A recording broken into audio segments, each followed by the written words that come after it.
Something you're born with. So you live with it, you keep it.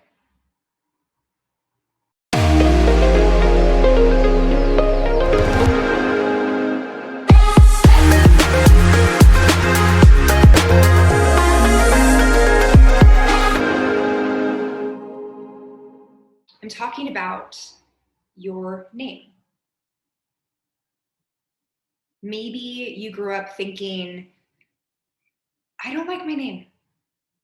Maybe you grew up thinking, it's fine. Maybe you love it. Maybe you look in the mirror like, it is so me. So today I'm going to talk about names, the ones that we are ascribed at birth. Oftentimes we don't choose the name we're born with. How could we? Or I guess in a more spiritual sense, you could say we do choose. More specifically, I'm going to share why people change their names. There are a variety of reasons why people decide to change their names. For example, number one is that they simply don't like the sound of it. Maybe when they hear their name or someone says their name, it doesn't feel authentic. It doesn't feel like it suits them. This can be common, let's say, in the trans community. Let's say that someone who was born into a male body feeling like a female, being called a male name doesn't suit them, right? So in that case, they would like to change their name. Another reason why someone may change their name is to have a sort of alias, or it's been called a pen name, a stage name. I'm sure you've heard of this. A few famous people who have done this include Lady Gaga. Believe it or not, Lady Gaga was not born Lady Gaga.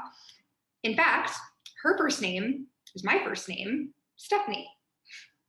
There's also another one that I was really interested to learn about, Angelina Jolie.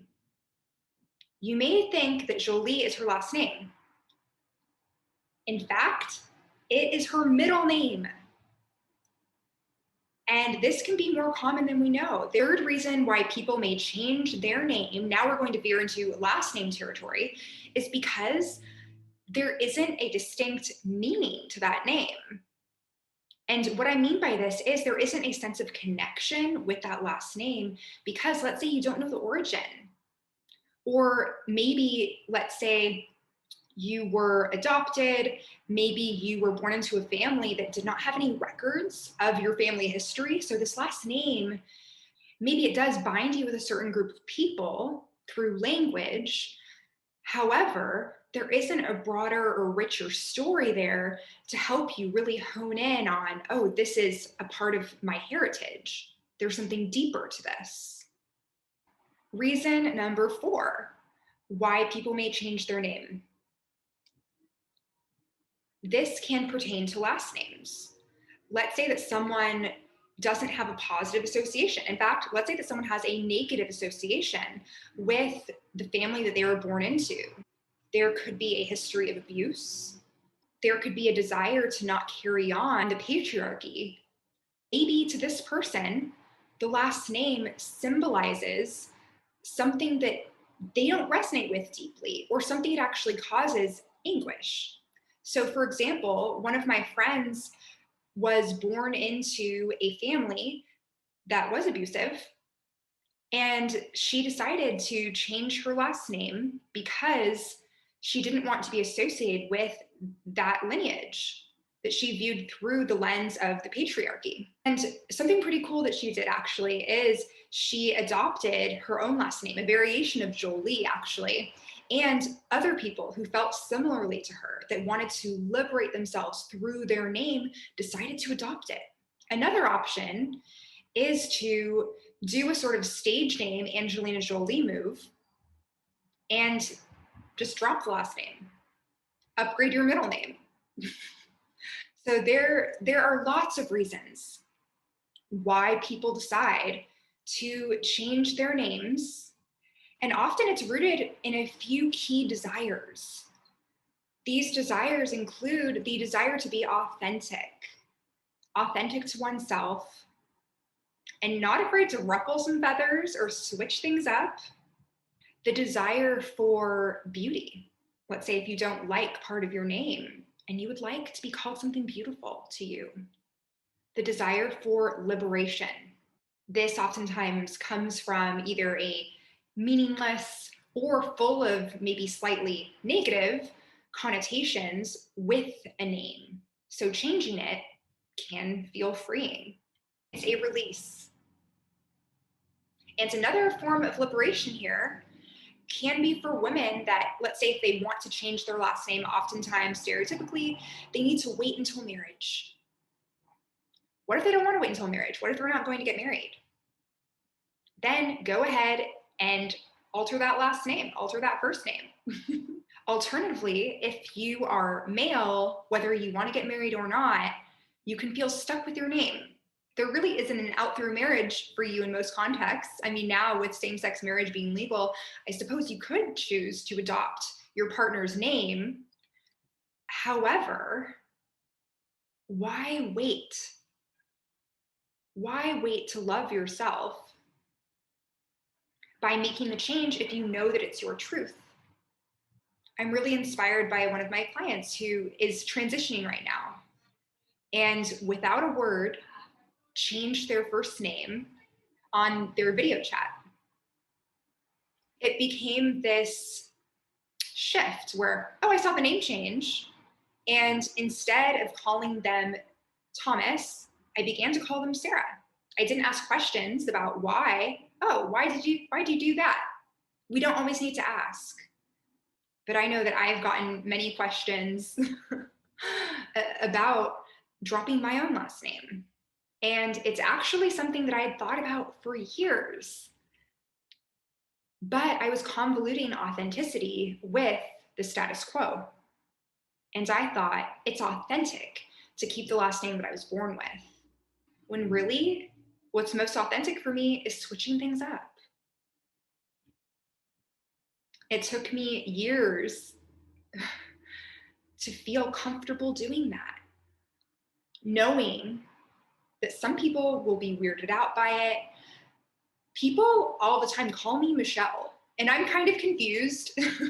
Why is it that now that we see Stephanie Michelle, that some people think, oh, I can call her either one? It's very interesting to me because people wouldn't commonly call me by my last name before, but it's happening now. So it's a part of the process. And what it comes down to is some people have a gut instinct and they listen to it right away. And maybe they regret it later or they don't. And then other people, like me, take some time to process. It's about making sure that the decision is one that I'm not going to flip-flop on. It was about doing the things that had kept me from doing it before, which was doing all of the manual stuff, like updating my name everywhere, even on my book cover, and being nervous that what I had already built in terms of legacy, in terms of, book reviews, would be forever gone. And I wasn't ready to say goodbye to everything that I'd built just because a different variation of my name is authentic to me. But thankfully, whatever you choose to do with your first name, last name, you are still you. Everything that you did before, you get to keep. There may be an extra step of explaining, at least in the very beginning. Especially, there may be surprised people, there may be people that disapprove. But what I tend to do when people ask me the question, people ask, why did you change your last name? And I say, because I wanted to. And I think this is a testament to how curious and respectful my friends are, that immediately what follows is, oh, that's awesome. You're doing what you want to do. So I encourage you, whatever it is that you want to do, whatever it is that you feel convicted about. Maybe try it on for size and see how it goes. Because the only person that you have to please in this life is you. And that doesn't mean you can't please other people, but if you don't please yourself, then you don't have a full cup to please other people. So let's put yourself first. No shame in that. All right, this is Stephanie Michelle, and I hope that you have a wonderful day. Go ahead and like the video if you thought that this was interesting. And go ahead and comment, is there something that I missed? Is there a fifth, sixth, seventh reason that is your reason? That is a reason that a friend switched up their name. Go ahead and let me know in the comments. Let's get this conversation started.